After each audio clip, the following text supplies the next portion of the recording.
Avant de commencer, je dois vous dire qu'il y a quand même récemment deux très bonnes nouvelles. Une qui date d'il y a 2 jours, du 31 mai, et puis une autre qui vient d'arriver tout à l'heure pendant la prière du chapelet. Cette deuxième bonne nouvelle, je vais vous la donner, mais peut-être juste après. Il s'agit du tout dernier message de Medjugorje. Vous savez que nous sommes le 2 et que la voyante Mirjana, je reviendrai dessus, reçoit le 2 de chaque mois, donc un message, et ce message est ensuite envoyé pour être traduit. Et on n'a pas avec nous les traducteurs officiels de Medjugorje, donc je vais me permettre, moi, de vous donner ma traduction libre.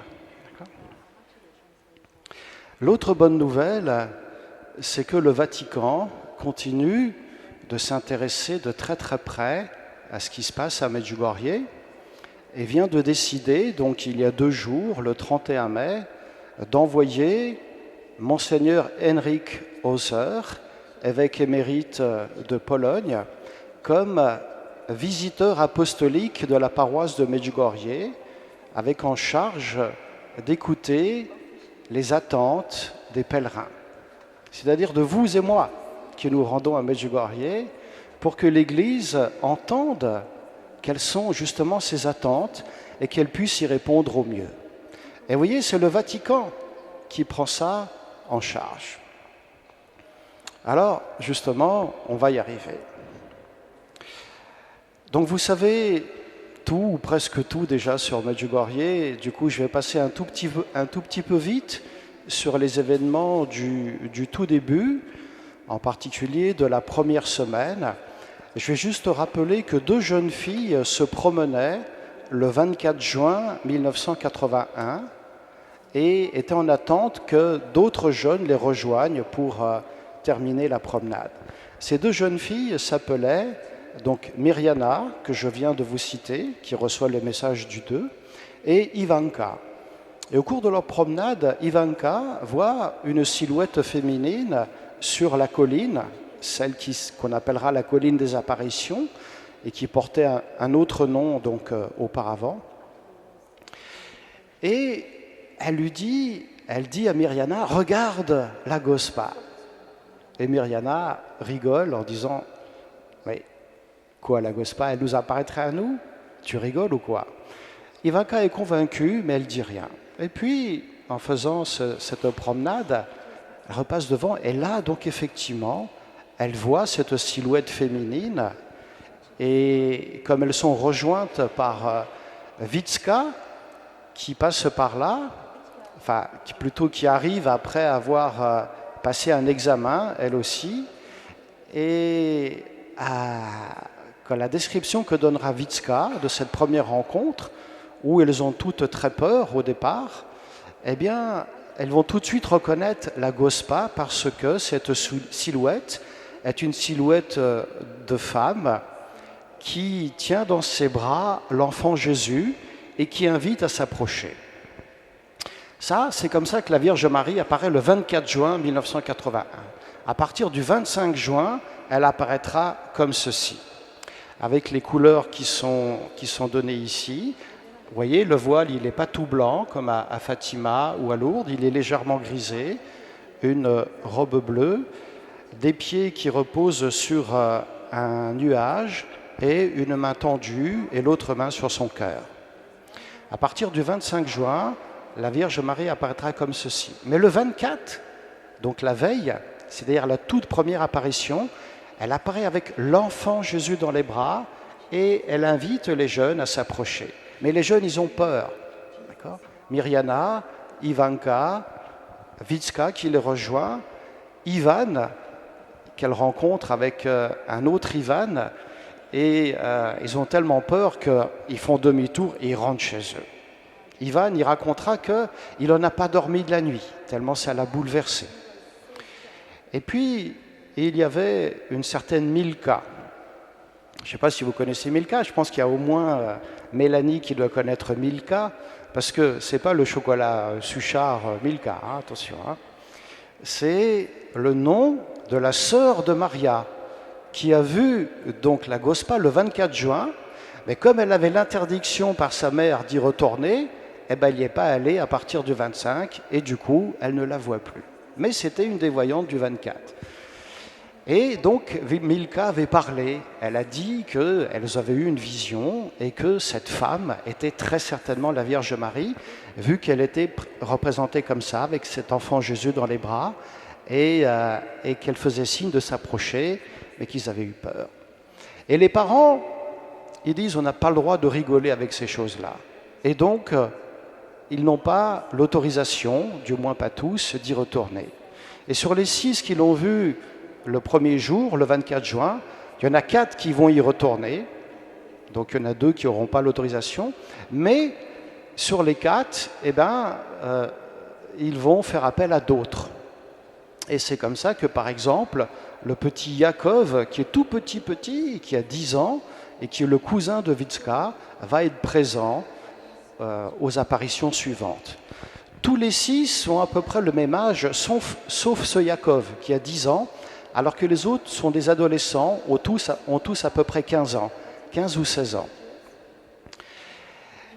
Et puis, donc, très vite, la nouvelle se répand, et c'est non seulement les voyants qui vont sur le lieu, à la même heure, au même endroit, mais aussi donc, des villageois qui y vont par curiosité. Et il finit par y avoir beaucoup de monde. Or, le prêtre de la paroisse, qui est le père Jozo Zovko, frère franciscain, eh bien, il n'est pas présent à ce moment-là parce qu'il donne une retraite à des religieuses en Croatie, dans la capitale, à Zagreb, et on lui dit « Reviens vite, ils sont tous devenus fous ». Et quand le père Jozo arrive, il a effectivement de quoi être surpris. Mais lui, très prudent. Lui a peut-être eu affaire au père de Damia, parce qu'il sait très bien de quoi les communistes sont capables.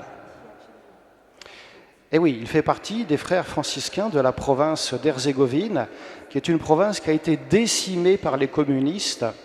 Ils en ont tué un certain nombre, ils en ont mis d'autres en prison, et d'autres ont complètement disparu, sans avoir de traces. Presque la moitié des frères franciscains de la province d'Herzégovine ont eu comme ça affaire aux communistes. Et ce que je peux vous dire, par exemple, c'est que quand un frère franciscain, après la messe, allait donner la communion à des malades ou à des personnes âgées, il était en général obligé de partir avec un sac de couchage sous le bras. Pourquoi ? Rien à voir avec les malades, c'est juste parce qu'il n'était jamais sûr de rentrer dans son couvent et qu'il risquait de finir en prison.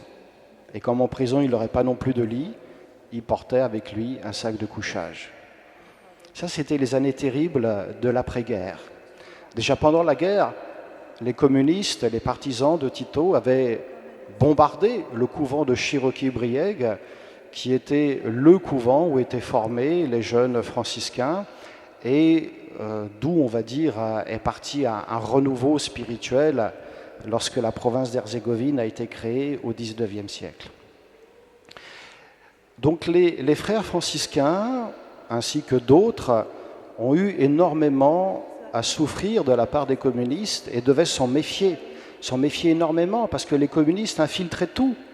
Ils envoyaient des espions écouter les homélies et pour voir s'il n'y avait pas quelque chose qui pouvait être contraire à l'ordre politique du communisme.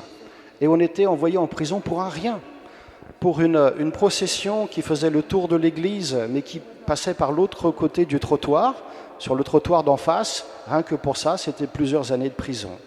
Donc, le moindre prétexte était bon pour essayer d'empêcher donc les prêtres, les religieux aussi, on va dire, de faire leur travail. Et en plus de ça, donc, ils espionnaient les gens et ils demandaient donc à certains des paroissiens, est-ce que vous voulez aussi faire ce travail pour nous, moyennant finance, évidemment. Et dans les pays pauvres, il y a aussi des gens qui ont consenti, non pas par conviction idéologique, mais tout simplement parce qu'il fallait survivre dans des pays très pauvres comme c'était à l'époque. C'était pas facile. Alors le père Yozo, quand il est arrivé sur place à Medjugorje, il a pensé à quoi? Il a pensé à une supercherie des communistes qui avaient trouvé un moyen pour essayer de ridiculiser l'Église. Vous voyez? Donc il n'y croyait pas du tout. Et il témoigne d'ailleurs en disant « J'ai pris la décision de ne pas croire ».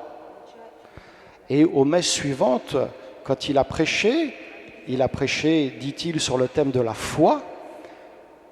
Et les paroissiens lui disaient « Mais pourquoi est-ce que tu ne nous parles pas des événements qui se passent ici, de la Vierge Marie ?» Alors il a dit « La foi, Jésus, la Vierge Marie, on sait ce qu'il en est d'après les Écritures. Mais quelle est l'identité de la femme qui apparaît dans ce lieu? Ça, je n'en sais rien et donc je n'en parlerai pas. » Et il interdisait aux paroissiens de suivre les voyants sur la colline des apparitions. Et un jour, il se retrouve comme ça, tout seul dans son église. Tout seul parce que les paroissiens ne sont pas là et que les paroissiens sont partis sur la colline des apparitions. Et là, il prend sa Bible, il médite le passage sur lequel il tombe, et c'était le livre de l'Exode où Moïse se plaint auprès de Dieu que le peuple qu'il doit conduire, c'est un peuple à la nuque raide. Vous savez, il y a ça dans le livre de l'Exode. Et le père Yozo, il dit, ben oui, ils avaient la nuque raide, mais au moins Moïse les conduisait quand même, parce qu'il l'écoutait, lui. Mais moi, personne ne m'écoute, Seigneur. Et ce jour-là, précisément, les voyants descendent de la colline et vont à l'église en courant et disent « Père, protège-nous, la police nous poursuit ». Ça commence à gamberger dans la tête du père Yozo. Parce que la police, évidemment, n'y croit pas.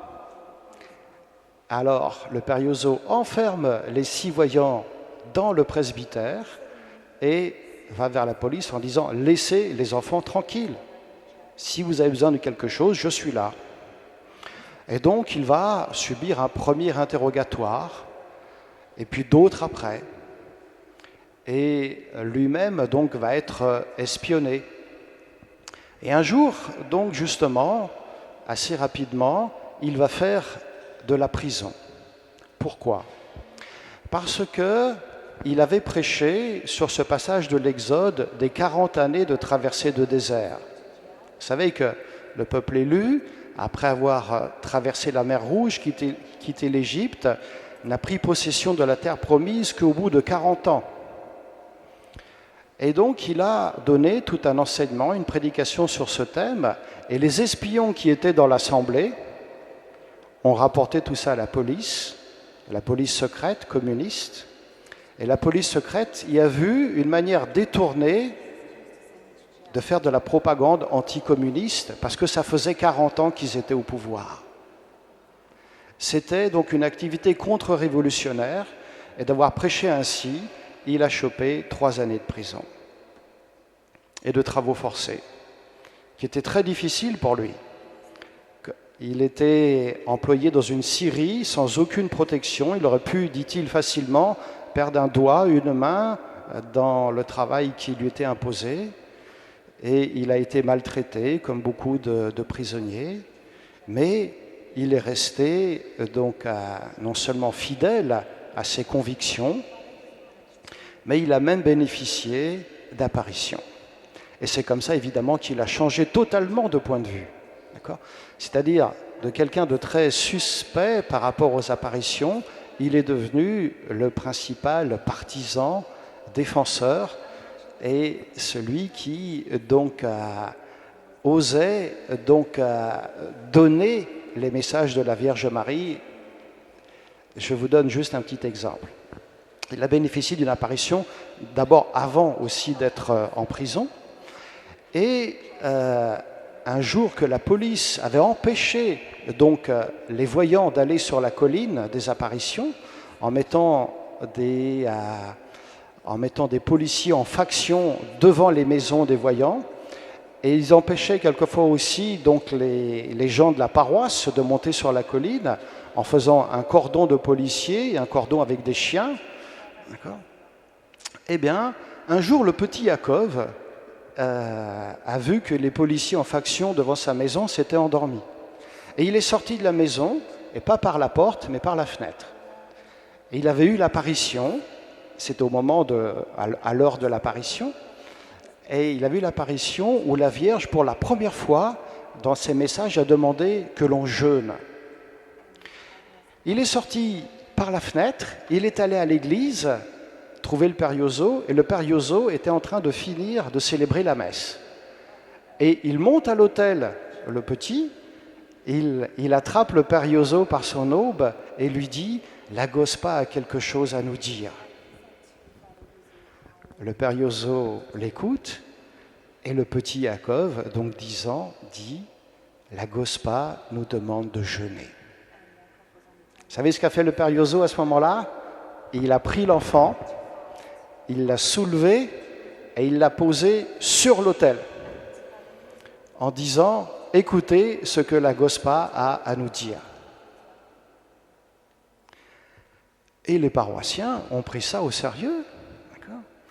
Alors, je dois vous dire que ce n'était pas forcément très difficile pour eux, parce que nous sommes dans une région où les gens prient et où les gens jeûnent. C'était très fréquent de jeûner 2 fois par semaine. Ma grand-mère jeûnait tous les vendredis et elle jeûnait le mardi en l'honneur de Saint-Antoine. Donc elle jeûnait au moins 2 fois par semaine. Et prier et jeûner, ça faisait partie de la vie spirituelle, j'ai envie de dire ordinaire. Beaucoup d'enfants, avant même les apparitions, n'avaient pas le droit d'aller jouer avant que dans la famille, on ait prié tout un rosaire, en famille.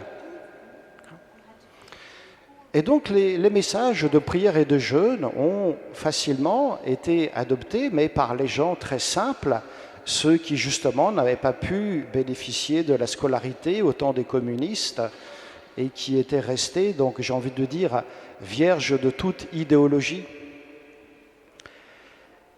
Et puis, donc, les communistes étaient persuadés que c'était les prêtres de la paroisse qui tiraient toutes les ficelles. Il y avait un des prêtres de la paroisse qui avait déjà beaucoup souffert auparavant des communistes. Il lui avait même coupé la langue, le père Zrinko. Il était vicaire au moment des apparitions. Et le père Yozo, donc je vous l'ai dit, a été mis en prison. Il est sorti au bout d'1 an et demi parce qu'il a eu une remise de peine. Ensuite, il est allé donc à Tikhalina, là où se trouve ce magnifique portrait de la Vierge Marie, que vous devez connaître, je pense, parce que même si vous n'y êtes pas allé, c'est l'image de la Vierge qui est le plus véhiculée. Et donc, il continuait, depuis Tikhalina, à parler du phénomène Medjugorje. Plus tard, il sera au couvent de Široki-Brijeg et tous les pèlerins qui vont à Medjugorje vont aussi voir le Père Yozo pour bénéficier de ses enseignements et de ses témoignages. Il continue de le faire encore aujourd'hui, mais aujourd'hui, il est âgé, fatigué et aussi malade, atteint d'un cancer. Il va donner une retraite pour les francophones que je traduirai au mois de juillet et je vous invite, si vous le pouvez, à y participer parce que, voilà, vu son état de santé, on ne sait pas s'il pourra continuer de le faire par la suite. C'était une petite parenthèse. Pour revenir à Medjugorje et aux voyants, les voyants ont toujours donné la même description de la Vierge Marie, qui apparaît donc à peu près comme ceci, mais tout en disant « elle est d'une beauté qui est inégalable ».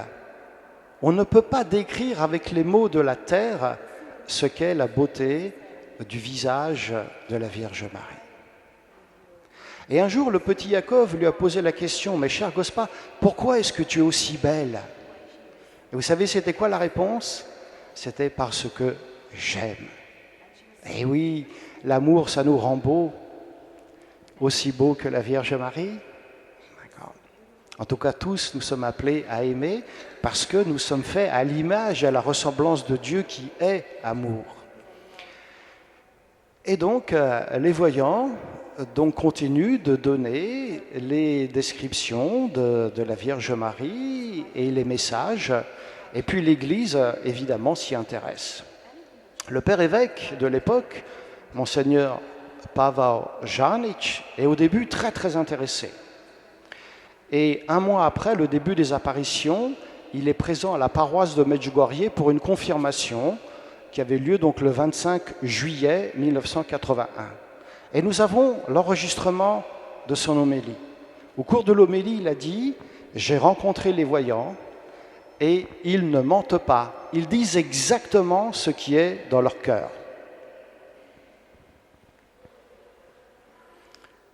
Sa première prise de position, c'était celle-là. Malheureusement, la suite a été plus négative, à cause en particulier des fortes pressions qu'ont fait les communistes sur lui. Les communistes qui sont persuadés que c'est quelque chose qui est un trouble à l'ordre public d'une part, mais aussi qui est une menace pour le régime communiste, donc essayent par tous les biais de contrer ce phénomène. Et ils n'y arrivent pas, parce que les pèlerins viennent de partout, de tout le pays, et même de l'étranger, dès l'année 1981. L'archevêque de Split ira à Noël 81 sur les conseils d'un jésuite irlandais qui y allait sur place. Et donc l'archevêque de Split en Croatie y est allé à cette occasion également, dès le début. Et vous savez ce qu'il a dit à son retour? Il a dit, c'est extraordinaire. On confesse plus à Medjugorje un jour ordinaire que les jours de fête dans mon diocèse. Eh bien moi, je peux vous dire que dans le diocèse de Split, on confesse beaucoup. Beaucoup, beaucoup, beaucoup. Et ce qu'a dit le père évêque, c'est que c'est rien du tout à côté de ce qui se passe à Medjugorje. Et c'est la première des choses qui frappe, c'est que tous les pèlerins donc, sentent le besoin de se confesser. Nous sommes au début des années 80, c'est un moment où dans l'Église, il y a aussi, donc depuis les années 70, hélas, un certain mouvement qui fait que on néglige un petit peu ce sacrement. Les prêtres ne prêchent pas beaucoup là-dessus. Vous en avez entendu beaucoup qui invitent à se confesser? En tout cas, moi, je ne vous entends pas. Voilà, c'est pour vous dire que malheureusement, donc de fait, c'est un phénomène assez général en Europe occidentale, pas dans les pays de l'ancien bloc de l'Est, parce que, paradoxalement, les gens sont beaucoup plus attachés à la foi et au sacrement, et ceci parce que la répression des communistes est telle que, j'ai envie de dire qu'en creux, ça montre que l'Église a raison, sinon il n'y aurait pas de raison d'être autant opposé. Donc les prêtres sont mis en prison, on organise des contre-manifestations très souvent donc les jours de pèlerinage, comme le 15 août. Le 15 août, dans le diocèse de Split, tout le monde va vers le sanctuaire marial de Notre-Dame de Signe. Et les communistes ont beau organiser des manifestations culturelles, sportives ou musicales pour détourner les jeunes, ça ne prend pas. Tous les jeunes marchent de nuit et ensuite célèbrent la Gospa, la Vierge protectrice de Notre-Dame de Signe. Et il y a un monde impressionnant pour le 15 août. C'est d'ailleurs, ce n'est pas un lieu d'apparition, mais c'est un lieu où la Vierge Marie s'est manifestée d'une manière particulière, au temps où la foi des chrétiens était menacée par les Ottomans, par les Turcs qui envahissaient, qui détruisaient tout. Et dans le cas de la Bosnie-Herzégovine, ils ont au XVIe siècle détruit toutes les églises. Toutes. Ça veut dire que vous ne pouvez pas trouver d'église ancienne dans le pays. L'église la plus ancienne de Bosnie-Herzégovine, c'est le couvent de Široki Brijeg, du milieu du XIXe siècle. Tout le reste a été rasé. Ça veut dire qu'il y a eu des périodes, Dieu merci, ce n'était pas tout le temps. Il y a eu des périodes où c'était plus calme, où certains sultans ont été tolérants, mais il y a eu des périodes où c'était Daesh. Et ça a duré pendant plus de 400 ans. Et ça veut dire que les gens, ils ont développé là donc, une volonté pour la survie de leur identité et aussi de leur foi. Et donc, ils sont très, très attachés à la foi. Tellement attachés qu'il y a un nombre de vocations spectaculaires. Rien que, je vous donne un exemple, rien que pour nous les franciscains, encore aujourd'hui, les catholiques dans le pays, en Bosnie-Herzégovine, nous sommes moins de 500 000. Ça ne fait pas beaucoup. C'est peut-être moins que la population catholique de ce diocèse, de Créteil, que je ne connais pas bien. Sur les 500 000, si on prend juste la population masculine, sur, allez, on va dire la moitié, 250 000 personnes, un petit peu moins parce que les hommes sont aussi victimes des guerres et tout ça, eh bien, vous avez plus de 600 frères franciscains. C'est très, très impressionnant. Ça veut dire que dans chaque famille, il y a au moins donc, un franciscain, sans compter les autres. Alors, les autres sont moins nombreux, c'est pour des raisons historiques. Je ne vais pas développer ça parce que sinon, ça va nous mener un petit peu loin.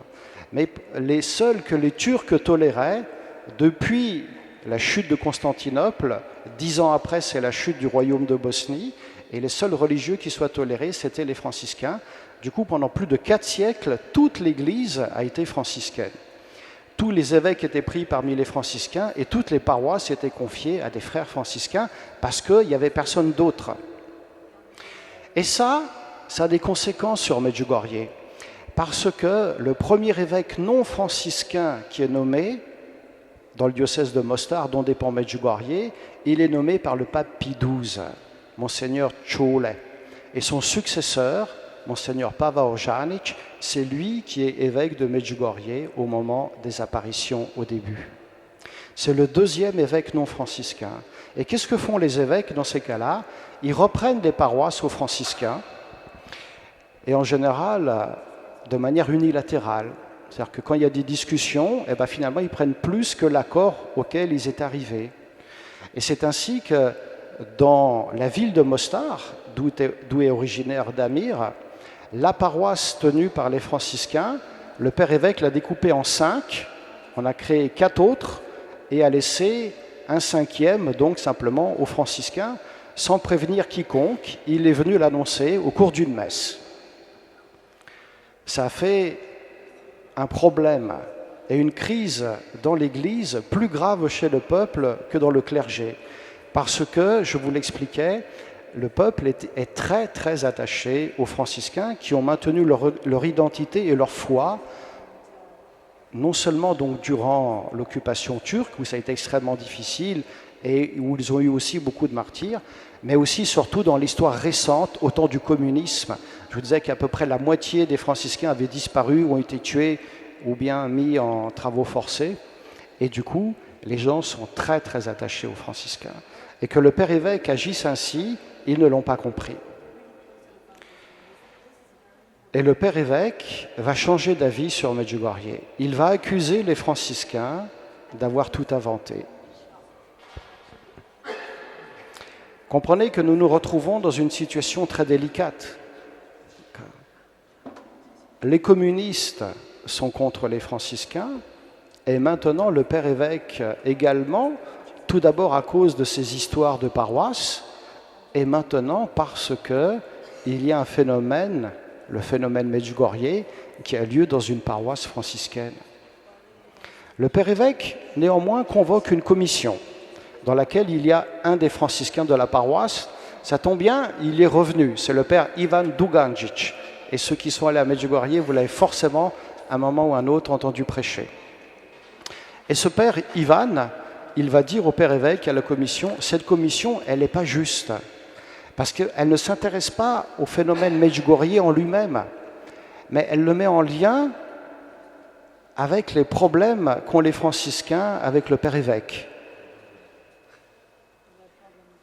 Et ce qu'il dit, c'est qu'il faut s'intéresser aux apparitions pour elles-mêmes, indépendamment de ce qui existe. Parce que, voilà, il faut donner une réponse, les gens sont en attente.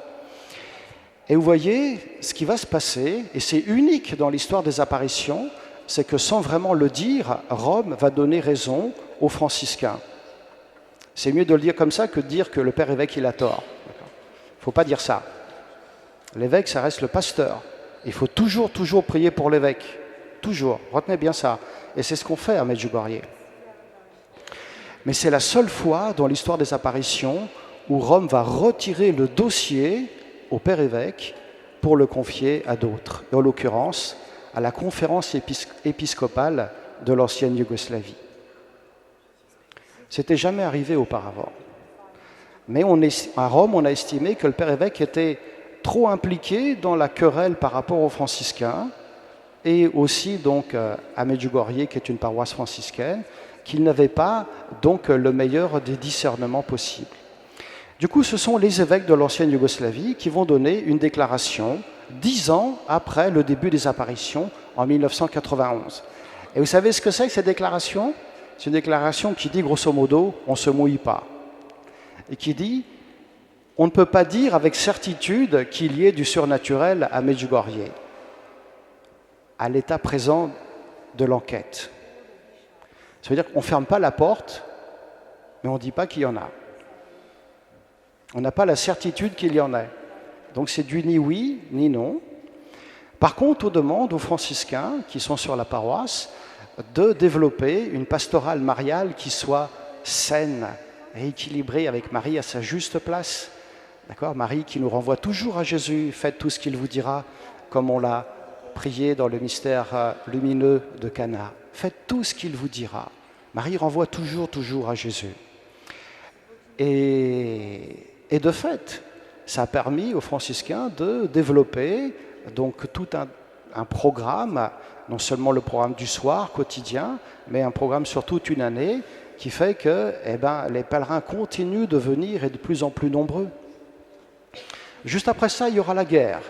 Et après la guerre, il y a de nouveaux États, et donc c'est la conférence épiscopale de Bosnie-Herzégovine qui hérite du dossier. Cette conférence épiscopale ne va pas donner de publication. Par contre, à Rome, le pape Benoît XVI va demander qu'il y ait maintenant une nouvelle commission d'enquête et qui soit internationale, et elle est confiée au cardinal Ruini, qui donc de 2010 à 2014, avec les membres de la commission, va donner un rapport en 2014 qui sera transmis à la Congrégation pour la doctrine de la foi et à la paroisse de Medjugorje. On sait que ce rapport est globalement positif. On va dire très positif. Le pape François, qui l'a reçu, a dit « cette commission a fait du bon travail, vraiment du bon travail ». Et comme il y a eu quelques fuites, on peut vous dire qu'on distingue 3 parties. La première semaine des apparitions, où la commission à l'unanimité a dit, moins une voix tout de même, a dit que les apparitions sont authentiques. À partir de la 2e semaine et jusqu'à aujourd'hui, la commission s'est abstenue de donner une réponse. Et la 3e partie, ce sont les fruits de Medjugorje, où là, à l'unanimité, tout le monde reconnaît que c'est exceptionnel. Et personne ne peut dire le contraire, pas même le père évêque. Seulement le père évêque, il dit, il y a des fruits, mais ce n'est pas le fruit des apparitions. Si vous dites aux gens qu'il faut prier le rosaire tous les jours, qu'il faut se confesser, qu'il faut aller à la messe, qu'il faut lire la Bible, etc., mais forcément que vous aurez des fruits. Voilà la position du père évêque. Autrement dit, il dit que c'est le fruit de la prière et de la piété. Il dit en l'occurrence de la piété populaire des gens du coin. Mais dans ce cas-là, on a envie de lui dire, mais père évêque, pourquoi ça ne se produit pas ailleurs? C'est la même piété populaire dans d'autres paroisses du diocèse. Et ça se produit justement là. Vous voyez, chers amis, la GOSPA, elle a besoin de vous, de ce que vous vivez à Medjugorje pour que vous en témoigniez et que vous deveniez donc ces apôtres, comme elle le dit, dans tous les messages du 2, y compris dans celui d'aujourd'hui. C'était ma 2e bonne nouvelle que je vais vous lire donc maintenant, si vous êtes d'accord. Je vais devoir sortir mon téléphone portable.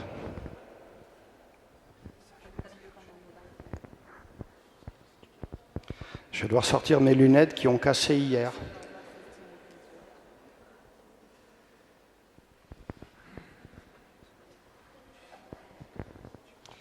Donc je vous donne cette traduction libre. Vous aurez la traduction officielle de Sœur Emmanuel quand je lui aurai envoyé la mienne. Chers enfants, je vous invite à ce que, par la simplicité du cœur, vous accueilliez et acceptiez mes paroles que je vous donne comme une mère, afin que vous puissiez prendre le chemin de la totale lumière, de la totale pureté, dans l'amour unique de mon Fils, vrai homme et vrai Dieu. Vous vivrez une paix et une joie que l'on ne peut pas décrire avec des paroles humaines. Cette paix et cette joie entreront dans votre âme et vous donneront donc la paix et l'amour de mon Fils. C'est ce que je souhaite à mes enfants. C'est pourquoi vous, apôtres de mon amour, vous qui savez aimer et qui savez pardonner, vous qui ne condamnez pas, ne jugez pas, vous que je sollicite, devenez des exemples envers tous ceux qui ne vont pas sur le chemin de la lumière et de l'amour ou qui se sont détournés. Par toute votre vie, montrez-leur la vérité. Montrez-leur l'amour, car l'amour dépasse toutes les difficultés. Et tous mes enfants sont désireux d'amour. Votre communion d'amour est un don que vous pourrez donner à mon Fils et à moi-même. Mais, mes enfants, retenez que aimer signifie aussi souhaiter du bien à son prochain et désirer la conversion de son prochain. Alors que je vous regarde réunis autour de moi, mon cœur est dans la tristesse, car je vois très peu d'amour fraternel chez vous, très peu de miséricorde. Mes enfants,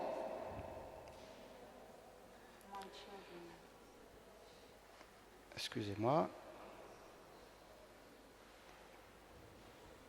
mes enfants, l'Eucharistie, mon Fils qui est vivant parmi vous, ces paroles vont vous aider à comprendre, car sa parole est vie, ces paroles font que votre âme respire, sa parole donne la connaissance de l'amour.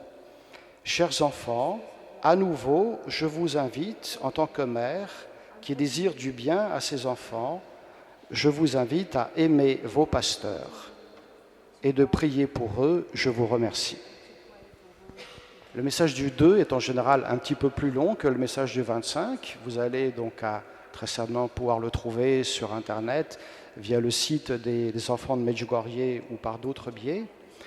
Et dans chacun des messages, la Vierge invite toujours donc évidemment à plus d'amour, à prier avec le cœur. Il y a d'autres intervenants qui vont venir vous parler, des 5 pierres en particulier, donc je ne vais pas m'étendre là-dessus. Je vais juste peut-être vous inviter à ce que dans l'Église, avec cette affaire, ce phénomène, comme on l'appelle, ce phénomène Medjugorje, il n'y ait pas des vainqueurs et des vaincus, des gagnants et des perdants. Parce que nous sommes en Église et nous avançons ensemble. Et nous n'avançons pas les uns contre les autres. C'est pourquoi depuis toujours à Medjugorje, on invite vraiment à prier aussi donc pour la conversion et aussi pour les autorités, que ce soit les autorités civiles ou les autorités religieuses. Quand le père évêque actuel vient à Medjugorje, il arrive qu'il prêche en disant « Il n'y a pas d'apparition à Medjugorje ». Mais les gens continuent de prier pour lui. Et c'est vraiment cette même démarche à laquelle je vous invite, de manière à ce que, ce soit vraiment la victoire de l'amour. Amen. Amen. Alléluia. Je pourrais parler longtemps, mais il faut quand même que j'arrête. Je vous remercie.